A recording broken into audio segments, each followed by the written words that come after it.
Bretagne. Alors, concours de circonstances, j'ai vu que le 8 janvier 1499, eh bien, Anne de Bretagne a épousé le roi Louis XII.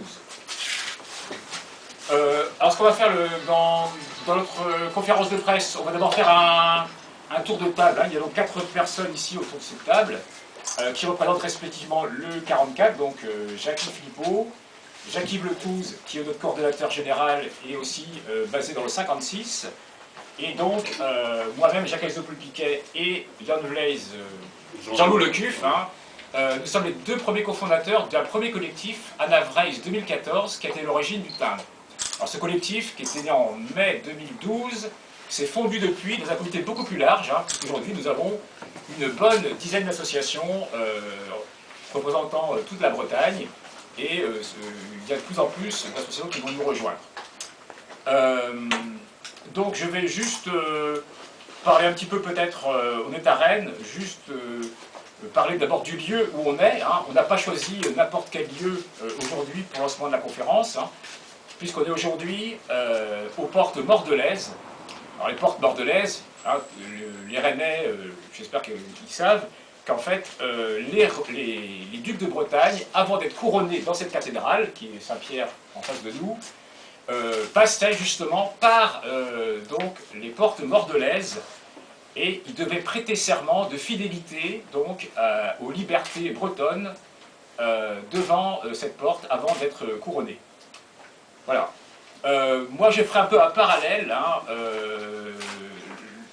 la Bretagne, l'histoire de la Bretagne est un petit peu en friche, je dirais, un peu à l'image de ces portes bordelaises, hein, qui sont laissées un peu à l'abandon, je dirais, depuis une vingtaine d'années. Et l'histoire, pour l'instant, de Bretagne est très peu connue des Bretons, elle est un petit peu en friche, et aujourd'hui, ce qu'on veut faire, c'est lancer un coup de projecteur, hein, sur cette histoire de Bretagne, à travers le personnage donc mythique d'Anne de Bretagne. Juste pour le mois de janvier, effectivement, il y a 2 événements importants qui vont avoir lieu en Bretagne, hein, ces jours-ci. Bien sûr, demain, c'est la date anniversaire de la mort d'Anne de Bretagne, le 9 janvier donc 1514. Et c'est vrai que cette année commence par une série d'événements, voilà, de commémorations religieuses. Hein. Le comité, en fait, a sollicité au mois d'octobre les 5 évêques bretons pour obtenir des messes dans leurs cathédrales respectives ou dans d'autres paroisses. Et ça a bien fonctionné. On a effectivement, donc aujourd'hui, des messes dans les 5 diocèses bretons, donc 4 cathédrales bretonnes. Hein. Il y a la cathédrale de Rennes, le dimanche, la cathédrale de Vannes, ça va être également dimanche, hein, le 12 janvier, à la grand-messe. Et puis on a également la cathédrale donc de Saint-Paul-de-Léon, hein, ça va être aussi le 12 janvier, ainsi que la cathédrale de Saint-Brieuc, et ce sera demain soir à 18h30.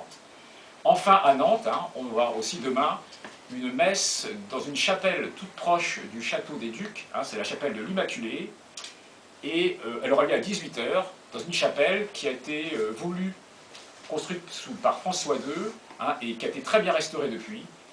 Et donc les événements vont commencer donc demain.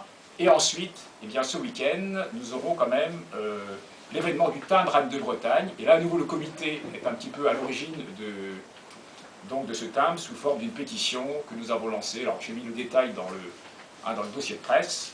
Donc voilà les 2 événements forts qui auront lieu ce week-end à Rennes et puis dans les 5 diocèses. Donc je vais laisser la parole peut-être maintenant à Jacques-Yves Letouze et puis ensuite à mes 2 autres partenaires. Donc Jacques-Yves, à toi. Juste pour compléter ce qui va se passer dans les jours qui viennent, le Folguet dans le Léon, donc près de l'Esnevin, va faire une journée complète autour d'Anne de Bretagne, donc demain. Le Folguet ayant été une des étapes principales du Trobreis d'Anne de Bretagne en 1505. Donc le but du comité, en fait, si je reviens un peu en arrière, le but du comité c'était d'organiser, mais aussi de pousser les institutions, les associations, les personnes à organiser le plus d'événements possible autour de cette année Anne de Bretagne. Bonjour. Et ce qu'on peut dire, c'est que c'est quand même un succès, puisque sur l'ensemble de l'année, on va se retrouver avec une 40aine d'événements, je pense que c'est pas fini. Et à la fois des institutions, puisqu'on retrouve la ville de Nantes ou la ville de Rennes, mais aussi des associations, des personnalités locales qui organisent, comme à Vannes, un débat, un café littéraire sur l'histoire de la Bretagne, avec Jean-Pierre Lemat et Étienne Gache de Massoir, d'ailleurs. Ou bien sur la Loire-Atlantique, là ce sont des groupes d'associations qui se sont mis ensemble pour proposer un certain nombre de choses, d'ailleurs que Jacques va en parler bien plus fidèlement que moi. Merci Jacques. Merci à tous. La Loire-Atlantique, donc, plus d'une quinzaine de manifestations, de projets qui sont aujourd'hui construits, donc qui vont s'exprimer, être présentés pendant toute l'année. Il y en a un que je pourrais peut-être ajouter, qui n'est pas de notre fête en soi, c'est l'inauguration du collège Anne de Bretagne à Nantes, figurez-vous, avec le président du Conseil général de Loire-Atlantique. Il se nomme Anne de Bretagne depuis pas mal d'années, mais en travaux ce collège est inauguré demain. Alors nous ne savons pas si le président du Conseil général de Loire-Atlantique va accepter la bannière du comité Anne de Bretagne, c'est-à-dire le nôtre, voilà, avec notre duchesse. Rien n'est moins sûr.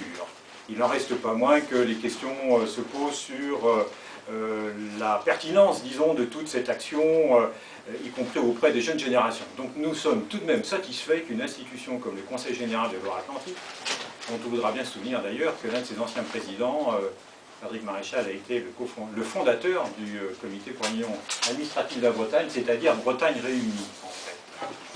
Bon, c'est lui qui a amené le Guenadu sur les bâtiments du Conseil général. Alors, espérons que tout cela ira encore bien plus loin et que les jeunes générations, là, de ce collège en particulier et des autres, repartiront de leurs études en ayant plus qu'un sentiment breton, c'est-à-dire une réflexion, une pensée politique bretonne. Une quinzaine et plus, donc, disais-je, de manifestations, qui ne sont pas toutes seulement, et c'est totalement important, comme l'a rappelé Jacquez, donc la chapelle de l'Immaculée, François II, à Nantes, d'accord, la première messe, en quelque sorte, demain. Et il y a aussi des créations, et il est satisfaisant de voir que dans ce département, en Loire-Atlantique, un château, c'est celui de Blain ou Anne de Bretagne, a séjourné à deux fois d'ailleurs, à la fois le Trobrez et avec Louis XII. Ensuite,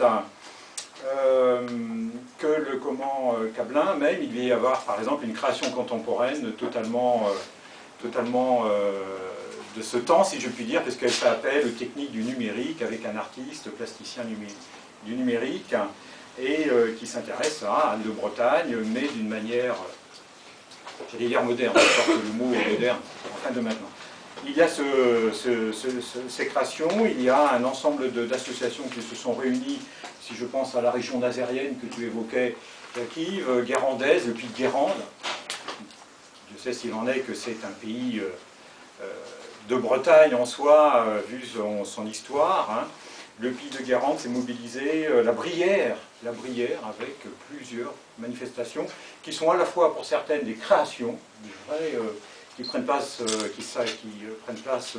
dans les calendriers des manifestations, et d'autres sont des rendez-vous comme la Transbriéronne par exemple, qui prend les couleurs de ce 500e anniversaire. Donc il s'ajoutera à leur animation, par exemple, en manifestation, des conférences, des projections, enfin ouais, plus que ce qui ne se fait habituellement.